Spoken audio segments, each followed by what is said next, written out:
Dan Elliger begins the foreword by saying that our children are growing up in a post-Christian culture in which the public often views people of faith as irrelevant or even in some cases extremists, right? So, if you tell others to love one another as God loves you, or to do good to your enemies, or maybe we should be the peacemakers and things, definitely extremist cases, and we need to stop that from happening. And of course, all the other bits of extremism that gets levied at all sorts of religious people, even if they should take it or not. But the world desperately needs people of faith who can contribute to public life and enhance the public conversation, he says. So how do we raise up a generation of Daniels to be the voices of faith in a cultural Babylon?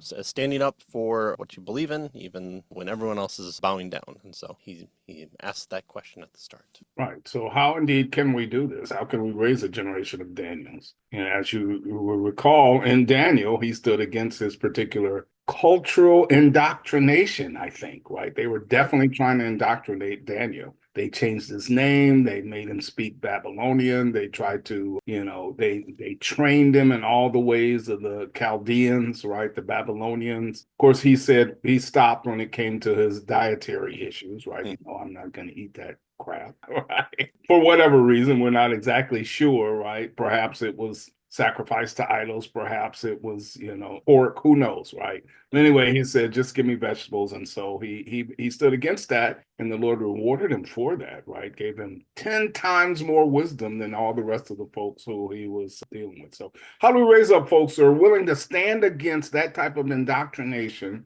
cultural saturation, and that sort of thing? Well, Egler here tells us, he quotes Phil Yancey in the book, What's So Amazing About Grace. He says that Yancey develops a word picture that provides a powerful reminder of the approach that must be taken. So what is it? So let's just kind of read from Yancey's book here to see if we can get a feel for exactly what he's talking about. So Yancey tells us, a phrase used by both Peter and Paul has become one of my favorite images from the New Testament. We are to administer or, quote, dispense God's grace, says the two apostles. The image brings to mind one of the old-fashioned atomizers women used to use before perfume spray technology. You squeeze a rubber tube, right?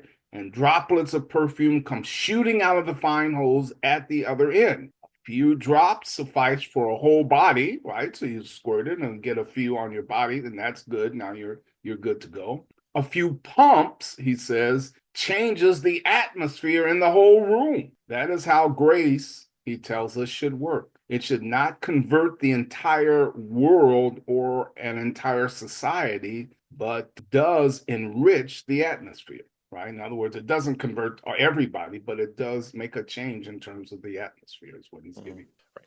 And so Yancey goes on to say, now I worry that the prevailing image of Christians has changed from that of a perfume atomizer to a different spray apparatus, the kind used by insect exterminators. There's a roach, pump, spray, pump, spray, pump, spray. There's a spot of evil, pump, spray, pump, spray, pump, spray. Some Christians I know have taken the task of moral exterminators for the evil infested society around them. Now, Egler tells us that the challenge is to uncompromisingly share absolute truth while not coming across as bug spray.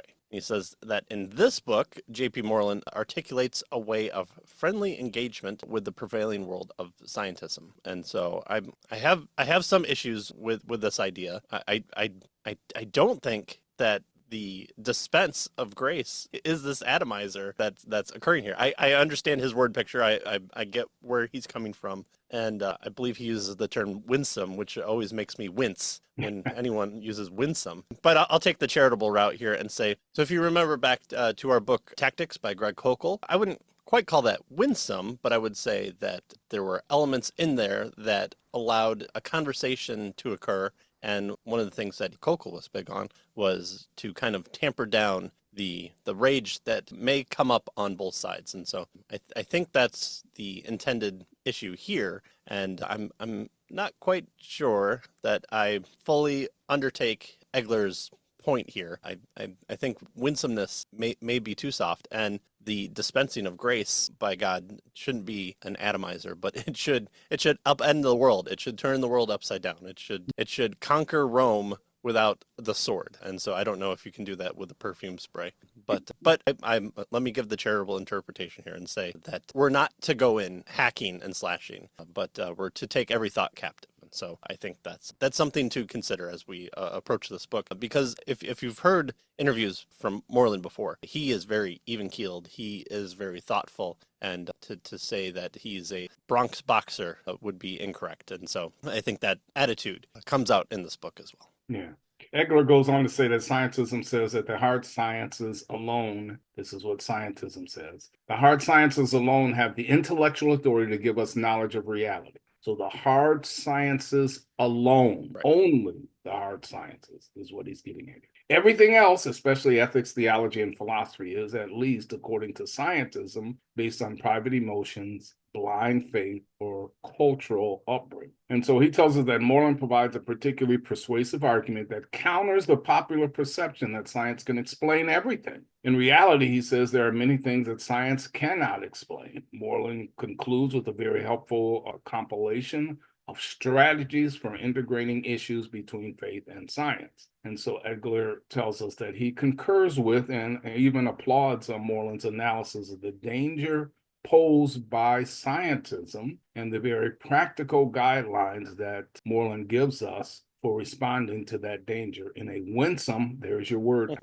but convincing way. Yeah. I'll take the convincing, and I'll do it nicely. Yes. Okay. Yes, it's the Roadhouse effect. Be nice until you can't be nice, and then